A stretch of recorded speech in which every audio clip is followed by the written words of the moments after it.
What happens when an airplane crashes? What are the people and the organization involved to discover what really happened and what led to that crash?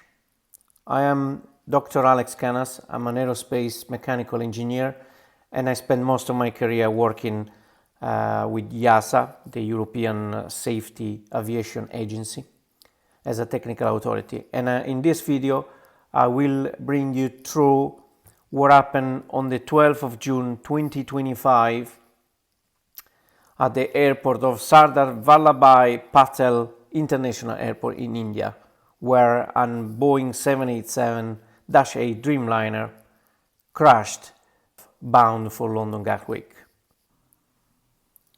Let's see the basic facts and timeline. On the 12th of June 2025, Air India flight AI-171, a Boeing 787-8 Dreamliner, departed from Ahmedabad, Sardar Vallabhai Patel International Airport in India, bound for London Gatwick. The crash happened very shortly after takeoff, about 32 seconds after liftoff, at an altitude of 625 feet, which is equal to approximately 190 meters. The aircraft crashed into a hostel of the BJ Medical College in Ahmedabad, in a residential area near the airport. The tail section of the aircraft ended up lodged in the building, and rescuers combed the wreckage and damaged building in the area. Casualties and survivors. There were 242 total occupants in this flight, 230 passengers and 12 crew. The casualties were 241. One person survived from the passenger list. One person only. On the ground, 19 people in the building hit died. 67 people were seriously injured. Thus, the total fatalities goes up to 260 people. Nationalities, as revealed by Air India: 169 Indian nationals, 53 British nationals, 7 Portuguese nationals, and 1 Canadian national. The only survivor was a British citizen. Let's see the aircraft technical details. The aircraft was a Boeing 787-8 Dreamliner, registration VT-A and B. The aircraft was delivered to Air India in January 2014. He had accumulated about 41,000 flight hours and nearly 8,000 takeoffs and landings. The crash is the first fatal accident hull loss involving a Boeing 787 since the type entering commercial service in 2011. Engines and maintenance.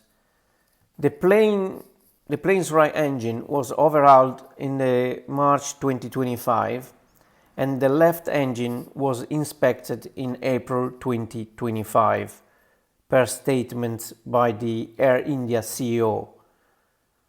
The last major inspection of the aircraft was in June 2023, next scheduled in December 2025. The throttle fuel control switch module, which includes the switches controlling fuel flow and the engines, has been replaced in 2019 and again in 2023 per maintenance records for the crashed aircraft. What the preliminary investigation has found so far. India's Aircraft Accident Investigation Bureau, AAIB, has issued a preliminary report approximately 1 month after the crash, shedding light on key observations. but the investigation is ongoing and final conclusions are not yet firm. The key findings and hypotheses are as follows. Fuel control switches moved from run to cut off. The front enhanced airborne flight recorder data showed that the fuel control switches for both engines moved from the run position to cut off shortly after takeoff, leading to loss of thrust. The investigation didn't, in the preliminary report, assign a cause for why those switches changed. The preliminary report describes confusion in the cockpit. One pilot asked the other why fuel had been cut off. The switches were moved back to run, but the engines couldn't recover sufficient thrust to avoid the crash.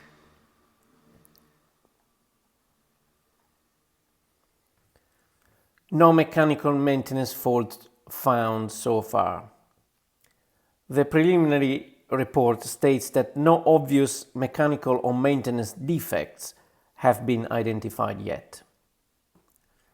Air India ordered inspections of fuel control switch locking mechanisms across its Boeing fleet, and then reported no issues were found. Indian Aviation Regulator DGCA ordered all operators to check Boeing fuel switches after the preliminary findings. Boeing and the US FAA responded that the fuel switch locks are considered safe and no airworthiness directive has been issued. The cockpit voice recording and dialogue hints. Some media sources cite unnamed sources. The cockpit voice recorded dialogue suggests the captain might have manually turned off fuel to engines, causing panic in the first officer. But these are not official conclusions. The AAIB has cautioned that the evidence in preliminary and does not yet fully support attributing blame.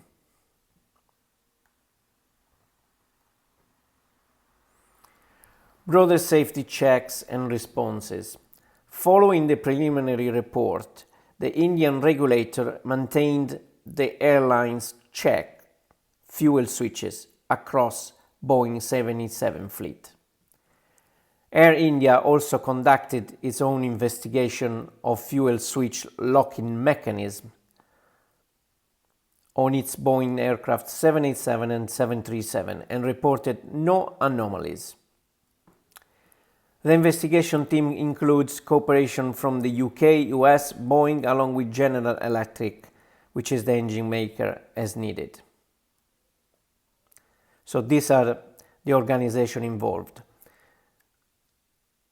The state organization, in this case the AAIB for India, the one where the company that make this aircraft reside, which is the FAA, and the EASA, because the airplane was due to fly through European skies to reach London Gatwick.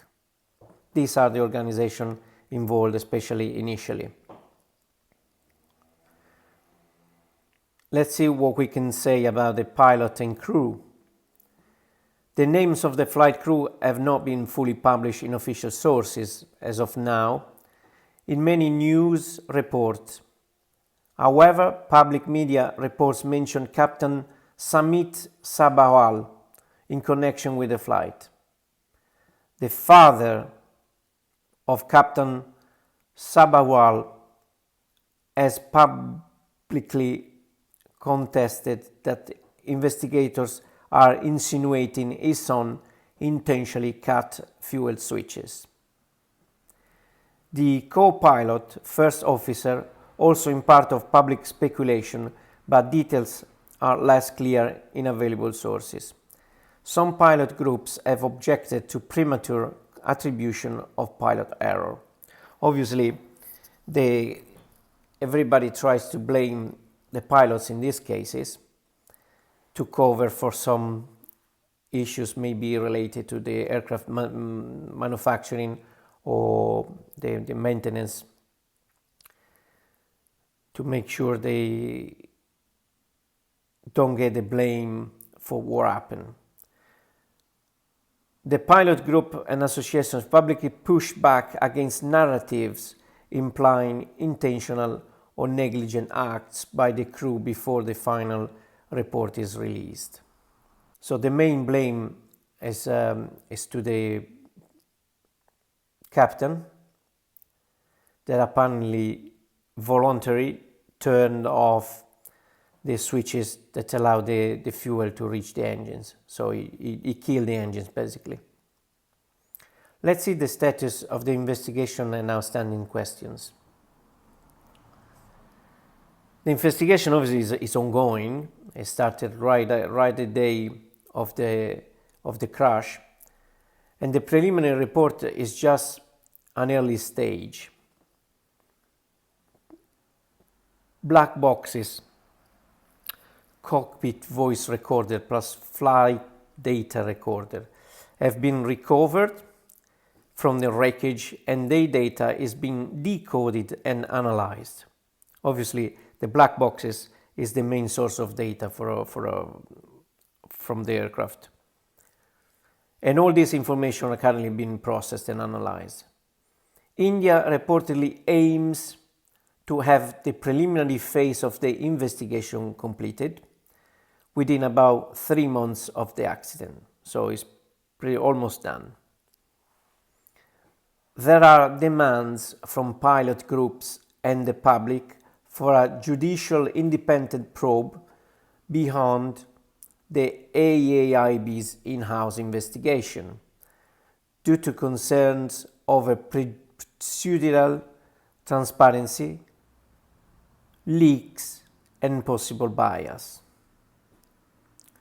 One major unsolved question is why and how both fuel control switches changed from run to cut off so soon after takeoff.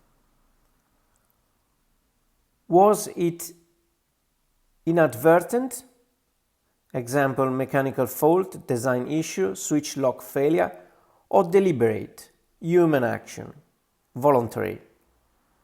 Not definitive answer yet. Another question is whether redundancies, warning systems, or design protection could have prevented such a dual-engine thrust loss. Possible. Also, whether maintenance history, component age, or prior work on fuel control module is relevant is still under scrutiny. The final full investigation report is expected possibly within 1 year, or as per Indian procedures from the date of the accident.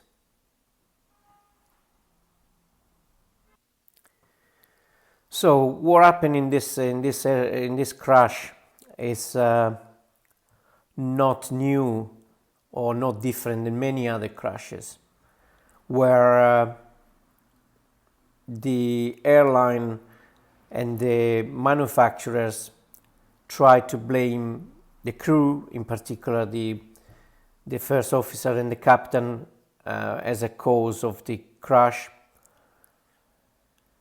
But the investigation is ongoing, and the investigation is very thorough, and he analyzes all the parts, all the data from the maintenance book, and every data is reviewed carefully by professionals and by the agencies involved. And the airplane normally after a crash is kind of rebuilt in a hangar with all the bits and pieces the investigators can find in the place of the crash, to try and see any cause of crash beyond those that are already being pointed out. For example, if there was a structural failure, if there was a crack propagation through the airplane fuselage or wings, and manufacturing defects or non-standard elements used in the airplane manufacturing or maintenance process. So at the end of the investigation, everything needs to be analyzed and cross-checked by different people and organizations before the final report is printed out and published. The big question here is the behavior of the captain of this flight, because it seems that the captain was experiencing some health issues, in particular depression, and it seems that voluntary is switched off the fuel entering the engine channels. Pretty much the engine remained without fuel and shut off. So the airplane at 190 meters from the ground was left without engines.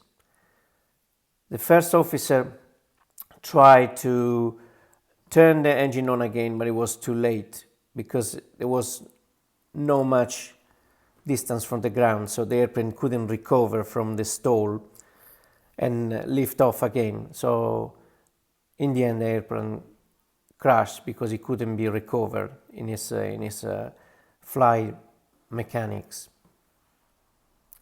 So a lot of questions remain, and surely within 1 year all the answer will be given. And again, there are many organizations and people involved. There is all the safety aviation agency involved, the American one, the European one, the Indian one. Then you have the groups and pilot groups and public groups that support the passengers that lost their lives and the pilots themselves. And then there are all the experts working tirelessly around the information available before the final report is again published. So it's a very complicated scenario, and it takes time. It takes a lot of skills, trying to leave the politics outside. The 787 Dreamliner is a very new aircraft. It was done almost in parallel with the Airbus A350, where I was involved directly.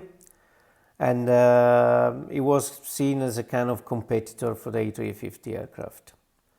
It's an aircraft that is pretty new in terms of technology, especially the materials, because it's fitted with over 50% of composites as smart materials, where I focus most of my studies, my research, and they are very reliable materials, very strong and stiff. But the failure is complicated, and it requires a lot of experience and skills to be unlocked. But in this case, the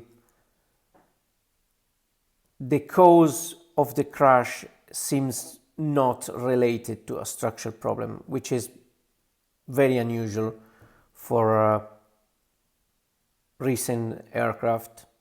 But the problem relies on how the first officer operates the fuel switch for the right engine and the left engine.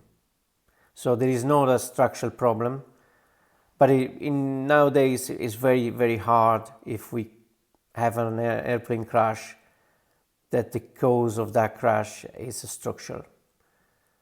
We had a lot of crashes in the past where crack propagation were from very high stress concentrated areas in the aircraft led to crash, but nowadays all of these problems have been solved.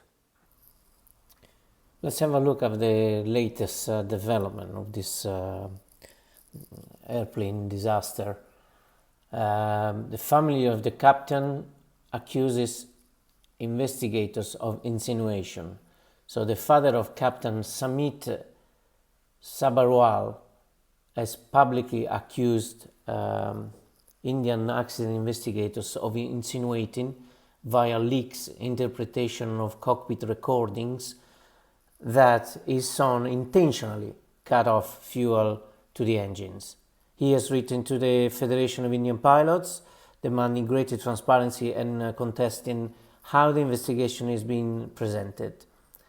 The Federation of Indian Pilots, FIP, has formally requested a judicial probe court of inquiry. They allege the AAIB's handling is biased, marked by leaks and rushing towards attributing pilot error.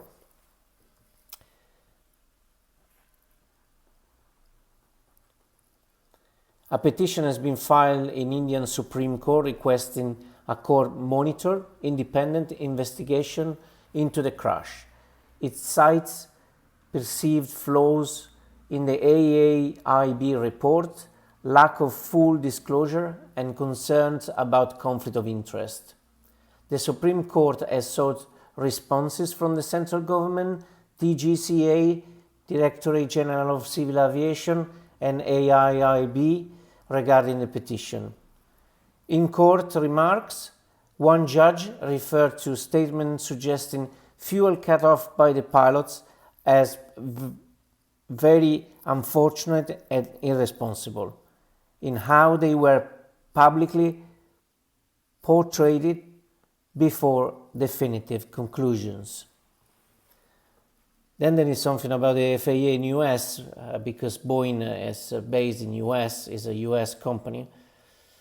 The FAA, US Federal Aviation Administration, has stated after inspection and testing that there is no mechanical defect found in the Boeing 787 fuel control units and inadvertent movement of fuel control switches in relation to the Air India crash. FAA Administrator Brian Bedford said, "We feel very comfortable that this isn't an issue with the inadvertent manipulation of fuel control." In parallel, Boeing and FAA have issued internal notification affirming confidence in the safety of the fuel switch locks. In response to concerns, Air India carried out inspections of the fuel control switch locking mechanisms on its Boeing 787 and 737 aircraft. The airline reported no issue detected. The AAIB is focusing the investigation on the question of why the fuel control switches moved to run to cut off shortly after takeoff.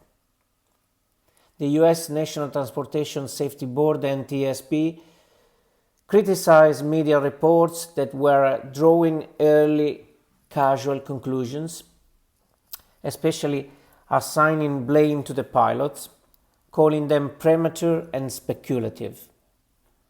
Indian safety NGOs have also filed public interest litigation questioning whether the preliminary report withheld critical information or downplayed systemic fault.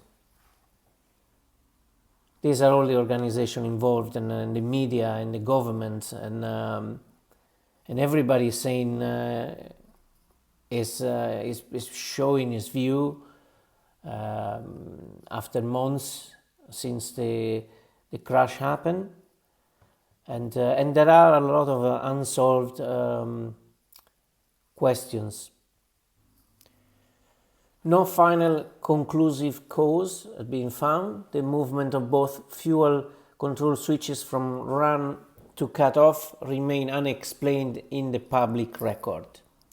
The AAIB has not yet concluded whether the switch movement was due to mechanical failure, inadvertent action, deliberate action, or a combination of factors. The preliminary report notes that in the cockpit voice recording, one pilot asked, "Why did you cut off?" And the other replied, "I didn't." But it doesn't attribute which pilot said which line or assert that the fuel switches were deliberately moved. This ambiguity has become a major point of contention, especially regarding leaks or interpretation in media and by investigators. Critics have raised concerns that the investigating body AAIB includes members from regulators DGCA, and that information leaks to media may be shaping the narrative prematurely. The Supreme Court and PILS are now demanding that these issues are addressed. Indian authorities have indicated the investigation protocol may allow for a final report within about a year of the incident, but delays, legal challenges and complexity, especially if human factors are involved, could push the timeline further. Testing of component parts, especially the fuel unit lock mechanism, wiring or electronic control system will be critical. The FAA finding no mechanical defect are significant but not definitive for the aircraft in question. If anomalies or design issues emerge, they could lead to airworthiness directives, safety recommendation, or regulatory changes. So, if any problem will be found with the switches in the cockpit, there will be some changes, obviously, in the certification of these parts, certification of the aircraft. But this is the latest update, and we need to wait for a conclusion of the investigation, which will take time because human error is involved, and when there is a potential human error involved, the timeline stretches a little further. Meanwhile, thanks for listening. If you like this video, please click like and follow me for more. Thank you.